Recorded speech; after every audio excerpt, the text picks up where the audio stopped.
Hello and welcome to Bism.live channel.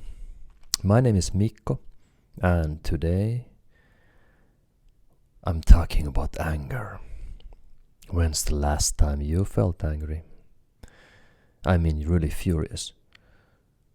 And could you express it? Likely not. If it was your boss telling you it's all your fault and you know it's not, you cannot really tell your boss to what you think. Well, you can tell him or her once, but anger,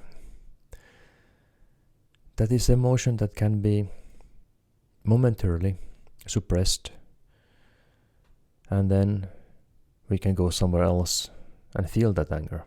I myself, I love to channel my anger to workouts, running, boxing, lifting weights.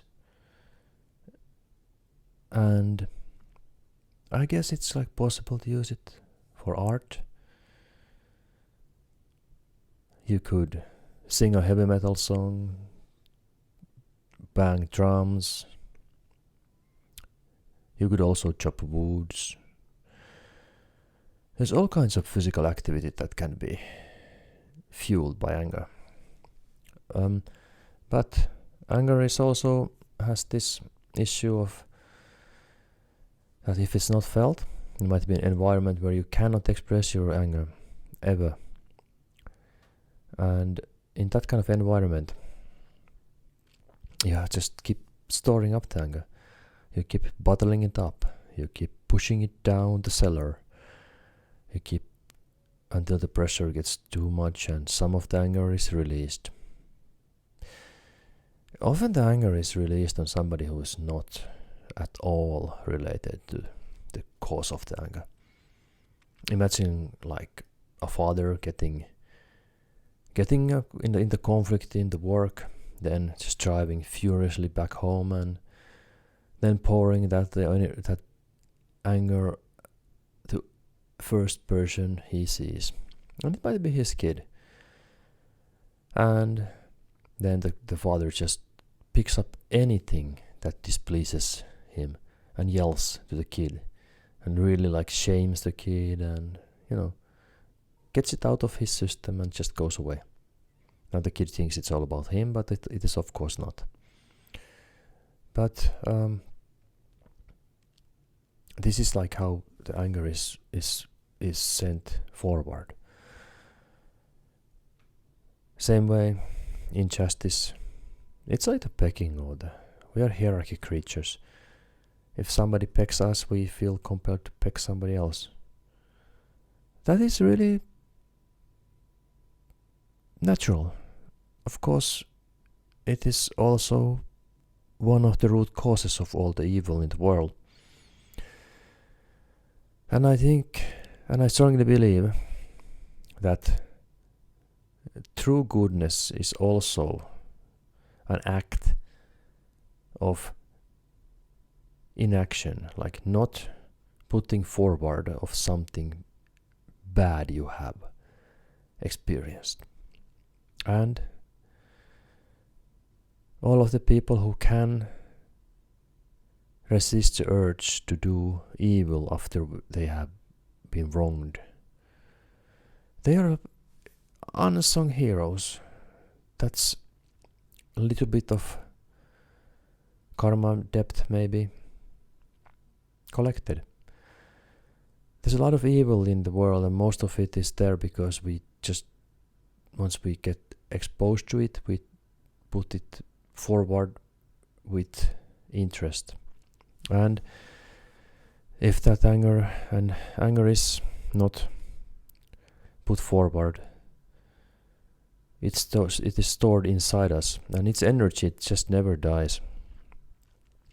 But we don't have to take the anger. Buddha was pretty cool dude, and he understood that what the child probably cannot understand is that if there's an angry person in front of you yelling at you, you don't have to take the anger. It's not yours anyway. Why would you take it? And if they poke you at the places and try to shame you or bring up your own flaws, it's possible to understand them. If it's not very easy for a child to do, but it is possible for an adult to do, especially if that adult has well-defined sense of self and self-worth. Now, anger, if you have like a lot of pent up anger in you, like I did,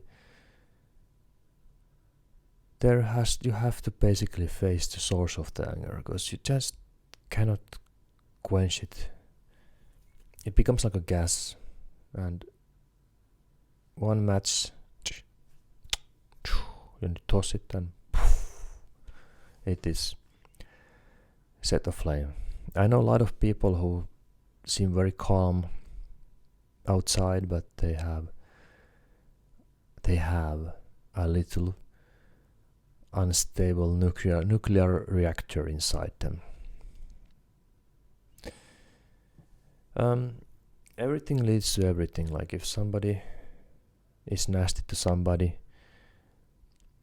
that somebody is nasty to two people, and those two people are nasty to two people. So it just keeps going, like, and ultimately, who knows? Maybe even wars can be caused because some really angry spirit gets loose and multiplies. So every time you don't put your anger in forward, you basically prevent a war in the future, maybe. It's all possible. And also, kindness, acts of kindness, like the things that make other people happy, they also multiply. People do good things because they've been done good things. And but still, even you don't have to do volunteer work. You can just not do evil, just don't put forward of it. Being a human, just being is to be exposed to a lot of negative energies and energy thieves. Then there are a lot of people that get momentary bliss of seeing other people suffer the way they suffer. But you don't have to be one of those. Now, finding the peace and calm inside your mind is meditation is a good thing for that. But also, since we all go through the childhood, and we are all being very powerless in front of the adults, other kids, and so on, like, and we have been treated fairly poorly. That means we have a lot of bottled up emotions from the childhood. If, for example, we did not live safe in enough environment to feel those emotions. Now, how to bring those emotions forward? How to really let go? One way is to divert those negative thoughts to something else, but I believe that does not take the root cause in mind here. That you need to know what is the voice of the anger. Like, there is a little tiny part of you that still remembers what happened, and those voices of the oppressors or evildoers or bullies, or they might still be there trying to make you feel worthless. So this is like a paradox. How can you feel worthy? How can you have good self-esteem if your self-esteem has been destroyed? I don't know. Let's see. There are a lot of parents that manage to do this very well, that they give their kids a gift of lifetime, a good self-esteem. Then there are parents that don't do that. Usually it is generational. Like, we put forward of we teach our kids the things that we were taught with our own twist. And you know, the generational curses, like sometimes you have to be the weakest link of the family and break that chain of evil. Don't bring up your kids the same way. So there's one less bully in the world, so to say. But yeah, everyday anger, the minor things, somebody cuts your line or something. I'd say just as long as you don't put it forward in some other person and you channel it to something like workout or art, I think you're pretty well off. And then if you actually do the shadow work and start feeling the feelings and exposing yourself to the darkness of your past, then you're a real hero. Salute you.